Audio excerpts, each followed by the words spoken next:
السلام عليكم، واش راكم؟ ان شاء الله تكونوا كامل بخير بصحه جيده. يا رب مرحبا بكم في قناتكم باي راتبه دي زد. راني رجعت لكم فيديو جديده، راح نشارك معكم اليوم وصفه سهله وبزاف بنينه. قبل ما نبداو في الوصفه ما تنسوش الاشتراك في قناتي بالضغط على الزر الاحمر اشتراك ودقوا الجرس، هكذا يلحقكم كل جديد من عندي. كما شفتوا في العنوان، الوصفه تاع اليوم هي لا سوب دو بواسون، أي حساء السمك، بطريقة سهلة وبنت المطاعم. وراح نشارك معكم تاني، بما أنه قريت بزاف تعليقات طلبوا مني نشارك معكم واش راني نوكل لوليدي من صباح العشية. كملوا الفيديو الأخير راح تشوفوا كل حاجة. بالنسبة للوصفة كما قلت لكم تاع لا سوب دو بواسون، نجوزوا للمقادير واش نحتاجو. هنا عندي حبة بصل كبيرة، عندي زوج حبات قرعة موايا يعني صغار ماشي كبار، عندي نص ربطة معدنوس، هنا عندي قطع تاع الكابوية الحمراء، عندي زوج حبات بسباس. البسباس لازم يزيد بنة، يعني هو الأساس في لاصوب. عندي هنايا زوج حبات بطاطا موايا، وعندي 4 حبات زرودية يعني ماشي حجم كبير. عندي زوج حبات طماطيش اللي قشرتهم ونحيت لهم هذيك الزريعة من الداخل كامل. عندي 4 فصوص ثوم، ورقة تاع الرند. عندي الزيت، هنا تقدروا تستعملوا زيت نباتي ولا زيت الزيتون. عندي الملح، كركم، فلفل كحل. هنا عندي هاد الكركاسة تاع الحوت كيما شرينا البتيتون خليتها هكا يعني فيها شويه لحم، راح نستعملها في هاد لاصوب. ولاصوب دو بواسو تقدروا تستعملوا يعني اي نوع تاع الحوت عندكم وتجي بزاف بنينه، هي من الافضل يعني الحوت الابيض خير من الاحمر. نبداو بطريقه التحضير. كما قلت لكم طريقه بزاف سهله، ولاصوب تاعكم تجي بنتها يعني كيما بنه تاع لي سوب اللي ناكلوهم برا. اول حاجه حطيت هذيك الكركاسه تاع الحوت، حطيت عليها تقريبا 3 مغارف كبار زيت. حطيت هذيك البصل الثوم والخضره تاعي، شوفوا قطعتها كامل. ما يهمش ماشي لازم يعني تقطعوها صغيره، لانه في الاخير راح كلشي نرحوه. انا لاصوب تاعي نقليه جست شويه هكا مده 5 دقائق البصل، من بعد نحط كلشي على ضربه. كما شفتوني حطيت البصل، حطيت الثوم، حطيت هذيك الورقه تاع الراند. هنا درت الملح ونخلطهم كامل باش يتقلاو شويه.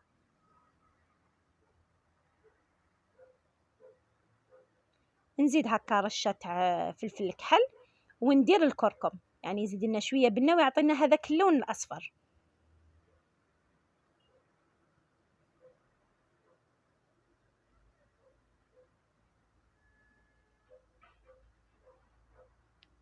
نزيد هنا مغرف كبيره طماطم مصبره.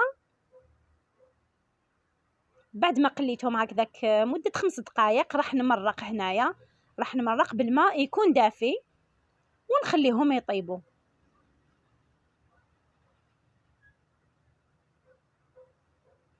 كما قلت لكم يعني تلقيت بزاف تعليقات راتبه واش راكي توكلي في وليدك، واش راكي تعطيلو. راح نشارك معكم يعني في كل فيديو نسيي نحط لكم هكا واش راني نمدلو. هنا كيما على بالكم لاصوب تتقدم بالخبز يعني المحمص هكا.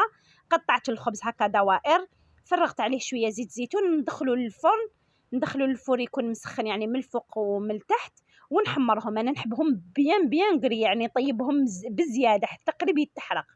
هاوليك بعد ما حمرته، وانتم يعني وكيما تحبوا تحمروه يعني نص نص، ولا انا نحبه هكا يجي محمر بزياده باش يكون مقرمش. بعد ما طابت الخضره تاعي كامل، نحيت هذيك الكركاسه تاع الحوت، نحيت الوريقات هذوك تاع الرند، وهذاك الحوت راح نخليه يبرد، من بعد نفتو كامل ونرجعو نرحيه مع الخضره. هاي ليك هنا الخضره تاعي طابت كامل، نحي غير هذوك الورق تاع الرند.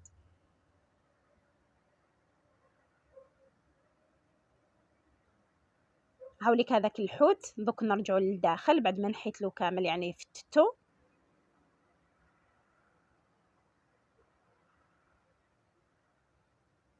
دوك نجوزو نرحيوها.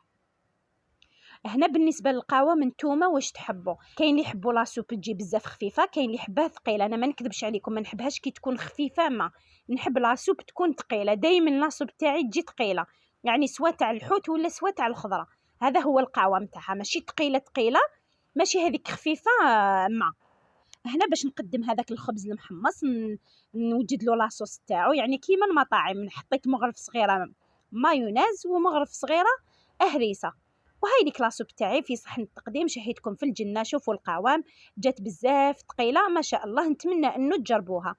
دوك بعد ما كملنا الوصفه تاعنا ندوزو.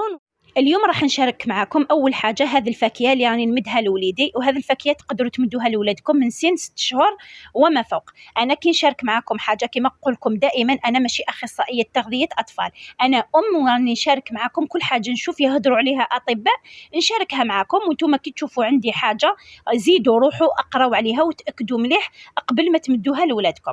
اليوم جبت لكم هذه الفاكهه اللي هي بلاكمين ولا الكاكا ولا الكاكي، يعني كل بلاد كيفاش يسموها. المهم هذه الفاكهه يسموها فاكهه الكنز، عندها بزاف فوائد وعندها فيتامينات، يعني غنيه كما يقولوا لا تعد ولا تحصى. هنا اول حاجه غسلتها نحيت لها كامل هذيك الغبره، من بعد نحطها في الماء، نحط قطرات تاع الخل هكا باش نعقمها، نغسلها مليح. هذه الفاكهه يعني كي يكون وليدكم 6 شهور ولا 7 شهور كيفاش تقدموها، حطوها في الماء تغلي هكا حبه كومبلي، كي تغسلوها حطوها في الماء تغلي، طيب شويه في الماء، من بعد قشروها وكرازيوها بالفرشيطه ومدوها لولادكم ياكلوها. انا وليدي 8 شهور يعني بدا يسنن، دوك تشوفوا كيفاش نقدمها له. نحكم هذيك الحبه نقشرها كامل هكا من كوتي ونجبد هذيك الفاكهه بالمغرف من الداخل. هذه الفاكهه كيما راكم تشوفوا تشبه الطماطيش، يعني تشبه للطماطم، والوقت تاعها تكون في الخريف والشتاء. يعني قليله في بلادنا مي راهي موجوده، تلقاوها عند اللي يبيع الفاكهه. هاي لك بعد ما غسلتها عقمتها الله دوك تشوفوا كيفاش قشرها، وردوا بالكم كاين وين يجي فيها يعني هذاك العظم الصغير، كي تمدوها لولادكم ردوا بالكم مليح. وهذه الفاكهه كما قلت لكم فوائد تاعها لا تعد ولا تحصى، مليحه لولادكم، الى يعني غنيه بالالياف والسوائل، فيها فيتامينات، يعني زيدوا قراو عليها وراح تعرفوا عليها اكثر. انا جبت لكم هكا رؤوس اقلام، يعني تعاونوا ولادكم كي يكونوا يسنوا، تعاونوا ولادكم كي يكون عندهم امساك لانه فيها سوائل، خاصه الذراري كي يكون عندهم حاشاكم لا دياغي ولا عندهم الحمى ولا شتو ينشفوا الاولاد، هذه كي تمدوها لولادكم راح تزيد لهم يعني تعاونهم، فيها بزاف سوائل وفيها بزاف فيتامينات، تنشط يعني التعاون في يعني عملية الهضم، ويكون ولادكم كي ياكلوها راح تعاونهم باش يركزوا يعني في التركيز والنشاط تاعهم، باش يقدروا يوقفوا بالخاف. المهم عندها فوائد كثيرة، اقراوا عليها. شوفوا انا كيفاش نكرازيها هكا بالمغرف، انا بلا ما نطيبها، وتقدروا كما قلت لكم طيبوها في الماء وتقشروها وتمدوها لهم ياكلوها. هاي ليك نمدها له ياكلها انا صباح على 10 ولا العشيه، يعني في بلاصه هذاك الجون نمدلو على 10 تاع الصباح، ولا نمدها له مع العشيه هكا بعد العصر. بيان سور ما قبل ما تمدوها لولادكم لازم تجربوها 3 ايام. مديتها له 3 ايام يعني كل يوم باش نشوف الا دير له حساسيه ولا لا. دوك نجوزو لحاجه واحده اخرى، راح نحضر هنا معاكم سيريلاك الارز ولا الفارينه ولا لابلامين. كي تخدموها في الدار خير من اللي تتباع برا، ننصحكمش انا بتاع برا لانه فيها مواد حافظه.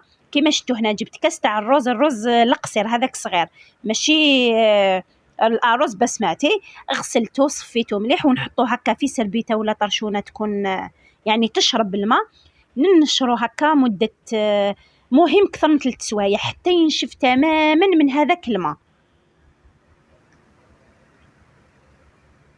كما قلت لكم يعني الحاجه كي توجدوها في الدار لولادكم تمدوها على بالكم واش راكم تمدوا لهم، يعني اكل صحي. وهو الاطباء دائما يقولوا ماشي الصح في الكميه، الصح في التنوع، لازم تنوعوا لولادكم، يعني كل مره واش تمدوا لهم هكذا باش يولفوا كامل الاكل. المره الاولى بينسوا تجربوا لهم 3 ايام باش تشوفوا الا ما عندهمش حساسيه، ومن بعد تولوا تخلطوا يعني كل مره. كيما هذيك الفاكهه الكاكي كي عطيت له 3 ايام بعد تقدروا مره اخرى تخلطوها مع فاكهه واحده اخرى. على بالكم بلي البنان ما فيهش ما عندوش حساسيه وليدكم، تقدروا تخلطوا شويه كاكي شويه بنان وتمدوا لوليدكم، يعني تقدروا بعد تدخلوا هكا شويه شويه حاجات. هذاك الرز بعد ما نشف حطيته هنايا في كاسرونه، حمصته هكا مده 5 دقائق، ما تخلوش يعني يتحمر يتحرق، جست يتحمص. من بعد نرحيه، انا هنا استعملت اشوار بصح ما رحاهوليش مليح. من بعد استعملت رحايه رحيوه هكا اللي نرحو بها القهوه، ولا انا استعملت رحيوه تاع الجوزتي. هنا راح لي المقطع رحيته حتى يولي فارينه. هاد لابلامين كما قلت لكم لابلامين تاع برا ما عندها حتى فوائد، وهذه ماشي انا اللي راني نقول، الاطباء اللي راهم يقولوا انه ما عندها حتى فوائد، سواء تاع الارز سواء تاع الشوفان ولا تاع الفاكهه ولا ما كاش كيما اللي ديريها وحدك توجديها لوليدك. انا اليوم راح نشارك معكم تاع الارز، ومره اخرى راح نشارك معكم يعني انواع واحده اخرى. شوفوا كيفاش ريحتها ولات فارينه، شوفوا يعني كيما اللي تتباع برا. ومن بعد نجيب باطا تاع الزجاج، لازم تكون نغسلها مليح، نكون عقمتها ونحطها داخل الباطا. المهم هي تقعد لكم مده 7 ايام في الفريجيدار، ما تفوتش 7 ايام. يعني الا شفتوا هذاك الكاس كبير ديروا كاس صغير مده 7 ايام. ومليح الارز على بالكم بلي يعني هو الحاجه القليله اللي ما ديرش الحساسيه للولاد. ومليح خاصه الا كانوا ولادكم عندهم يعني كيسنوا، شفتوا الدراري حاشاكم تحكمهم لا دياغي ولا اتمد لهم ياكلوا الرز. دوك ندوزو كيفاش نطيبوا لهم هذا السيريلاك باش ياكلوها. حاجه الاولى في كاسرونه حطيت كاس ماء، ونجيب 2 مغارف صغار تاع هذه الفارينه، ونبقى نحرك يعني كيما نديروا العصيده. نحرك حتى تتشد، تولي يعني القوام تولي كريمه. دوك تشوفوا نبقاو نحركوه والنار متوسطه، ما تزيدوش بزاف للنار باش ما تتحرقش ويطيب مليح. هكذا نبقى نحرك، شوفوا حتى تولي كريمه.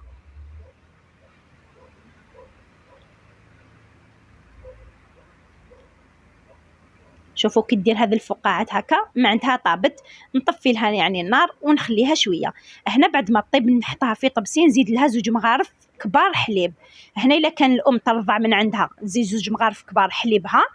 الا كان وليدكم يعني يشرب حليب تاع الباطا زيدوا 2 مغارف تاع الحليب اللي يشربوا ولادكم.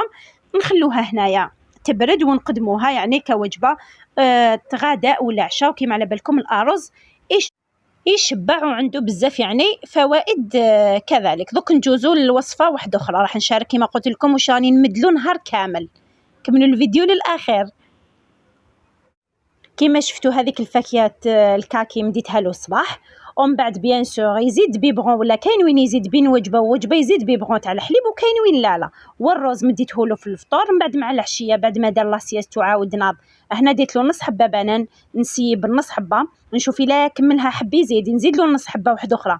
كاين وين ياكل حبه كاين وين ياكل نص البنان. هكذا نمدهولو نكرازي هكا بالفرشيطه ونمدلو ياكلو مع العشيه. كاين وين نمدلو يعني بنان، كاين وين نمدلو بتي سويس، كاين نمدلو لي كومبوت تاع التفاح ولا تاع اللنجاس، ولا كاين وين نخلط الفواكه مع بعضها.